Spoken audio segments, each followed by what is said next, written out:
स्वागत है आपका। आप देख रहे हैं जी पंजाब हरियाणा हिमाचल और इस वक्त हम आपको हरियाणा और हिमाचल की सभी बड़ी खबरों से रूबरू करवाएंगे। सबसे पहले बात हरियाणा की।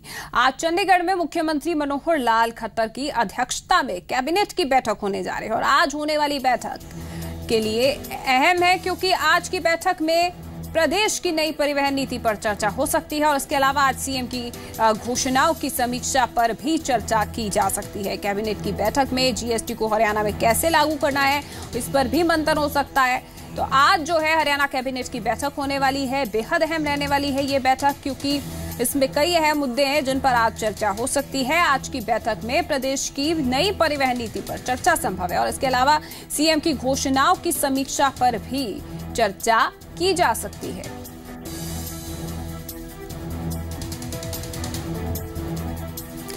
और इसी खबर पर ज्यादा जानकारी के लिए हमारे साथ जी मीडिया संवाददाता कुलबीर दीवान चंडीगढ़ से जुड़ चुके हैं।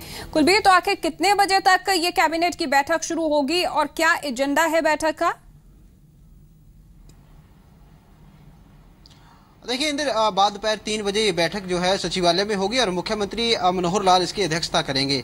और जिस तरह से परिवहन नीति जो दोबारा बनाई है सरकार ने वो लगभग तैयार है क्योंकि कर्मचारी जो हरियाणा रोडवेज के कर्मचारी हैं वो लगातार दबाव सरकार पर बना रहे हैं और पिछले कुछ ही दिनों में कई बार हड़ताल कर चुके हैं। ऐसे में सरकार पर बहुत ज़्यादा दबाव है कि इस नीति को जल्द से जल्द लागू जो है किया जाए। तो आज संभव है कि आज इस नीति पर चर्चा होगी क्योंकि इसका प्रारूप जो है वो तैयार हो चुका है और पिछले दिनों जो अनौपचारिक बैठक हुई थी मंत्रिमंडल की उसमें इसका विस्तार से जिक्र जो है वो किया गया था। परिवहन मंत्री द्वारा पूरे मंत्रिमंडल को बताया गया था। और इसके अलावा यदि दूसरी बात करें तो जीएसटी जिस तरह से लागू पूरे देश में होने जा रहा है तो आज हरियाणा में भी इसको किस तरह से लागू किया जाए, किस तरह से इस पर जो आगे कदम है वो बढ़ाए जाएं ताकि केंद्र के साथ जो है तालमेल पूरी तरह से इसमें कदम ताल मिलाई जा सके, उस पर भी आज मंत्रिमंडल की बैठक में चर्चा हो सकती है। किसानों की यदि बात करें तो किसानों की एक मीटिंग जो है 30 जून को मुख्यमंत्री के साथ होने जा रही है। तो उसमें किसान किस तरह से क्या क्या मांग कर सकते हैं और क्या सरकार को क्या रणनीति जो है वो अपनानी चाहिए उस पर भी बैठक में चर्चा हो सकती है अंदर। क्योंकि किसानों की यदि बात करें तो लगातार जिस तरह से मंदसौर से एक आंदोलन शुरू हुआ था उसकी कहीं ना कहीं सुगबुगाहट जो है हरियाणा में भी साफ सुनाई दे रही है और सरकार पर दबाव भी है कि कहीं ना कहीं किसानों का इस तरह का आंदोलन जो है वो ना हो, इसलिए किसानों को अपने हक में पूरा सरकार रख पाए। तो ये तमाम इस तरह के मुद्दे हैं जो आज की इस मंत्रिमंडल की बैठक में चर्चा में आ सकते हैं। जी कुलबीर, तो आखिर कितने बजे तक ये बैठक जो है शुरू हो सकती है और कितनी लंबी चलने के आज इसके आसार बने हुए, क्योंकि कई मुद्दे हैं जो छाए रहेंगे। बेहद अहम है आज की बैठक। बिल्कुल रीना, जैसे मैंने पहले बताया कि बाद दोपहर 3 बजे ये बैठक शुरू होगी और ये बताया जा रहा है कि 1.5 से 2 घंटे के बीच ये बैठक जो है वो चलेगी क्योंकि कई अहम मुद्दे हैं जिन पर सरकार को विचार करना है। और तो यही एक उम्मीद जताई जा रही है कि बाद दोपहर 3 बजे से लेकर ये बैठक जो है 5 साढ़े 5 बजे तक संपन्न हो पाएगी। जी बिल्कुल, तो काफी लंबी जो है ये बैठक चलने वाली है। कुलबीर, आप बने रहिए हमारे साथ और इसी बीच हम अपने दर्शकों को बता दें कि आज लंबे अरसे के बाद चंडीगढ़ में कांग्रेस मुख्यालय दिग्गजों की मौजूदगी का गवाह बनेगा। आज चंडीगढ़ में हरियाणा कांग्रेस के संगठनात्मक चुनाव को लेकर बैठक होगी और पूर्व सांसद प्रदीप जैन ने प्रदेश कांग्रेस के तमाम विधायकों को बुलाया है। लेकिन सवाल यह है कि खेमे में बंटी कांग्रेस के सभी नेता क्या एक साथ जुटेंगे, क्योंकि हरियाणा में कांग्रेस खेमे में बटी हुई है।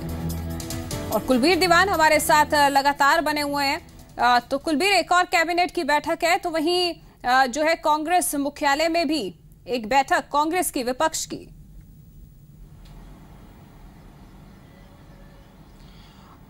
देखिए इंदर, क्योंकि कांग्रेस जो है हरियाणा में बेहद ज़्यादा टुकड़ों में बटी हुई है और सबसे बड़ी बात जो है वो एकजुट होने की है। और इसी बीच संगठनात्मक चुनाव जो होने हैं वो एक कड़ी चुनौती जो है वो बन गए हैं क्योंकि पिछले कई दिनों से ये मामला जो है वो लटका हुआ है।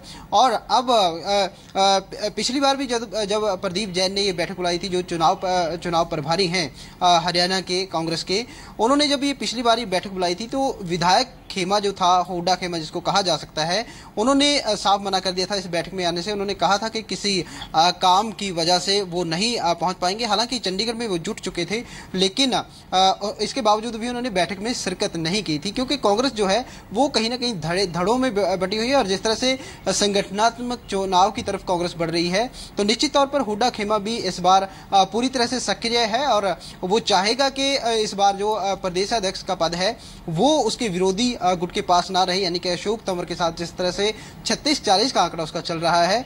तो हुड्डा खेमा लगातार सक्रिय है ताकि ये पद जो है, अहम पद है पार्टी का, ये उसके पास आ जाए तो एकदम जो मजबूत है और मजबूती जो है हुड्डा खेमा को मिल सकती है। तो आज ही बैठक बुलाई गई है, 12 बजे बैठक बुलाई गई है, लेकिन देखना होगा इसमें कौन कौन पहुंच पाएंगे। हालांकि जो विधायक हैं, तमाम सूत्रों से जानकारी मिल रही है कि वो यहां पर पहुंच चुके हैं। पूर्व मुख्यमंत्री भूपेंद्र सिंह हुड्डा चंडीगढ़ में पहुंच चुके हैं, अशोक तंवर जो हैं वो चंडीगढ़ में पहुंच चुके हैं। तो ये तमाम नेता होंगे जो बैठक में भाग लेने की जिनकी संभावना है। लेकिन देखना ये होगा इंदर कि क्या यहां पर एक मत होकर कोई किसी नतीजे पर पहुंच सकती है कांग्रेस, क्योंकि लगता नहीं है कि जिस तरह से धड़ों में बटी है, गुटों में बटी है और हर एक गुट अपना अपना वर्चस्व जो है वो बनाने में जुटा है। हर नेता अपने आप को एक कद्दावर नेता साबित करने में जुटा है। तो ऐसे में क्या ये कहा जा सकता है कि जो एक मत होकर निर्णय जो है वो कांग्रेस ले पाएगी संगठनात्मक चुनाव को लेकर, ये देखने वाली बात होगी। जी बिल्कुल, बहुत बहुत शुक्रिया कुलबीर, आप नजर बनाए रखिएगा, हम आपसे अपडेट लगातार लेते रहेंगे।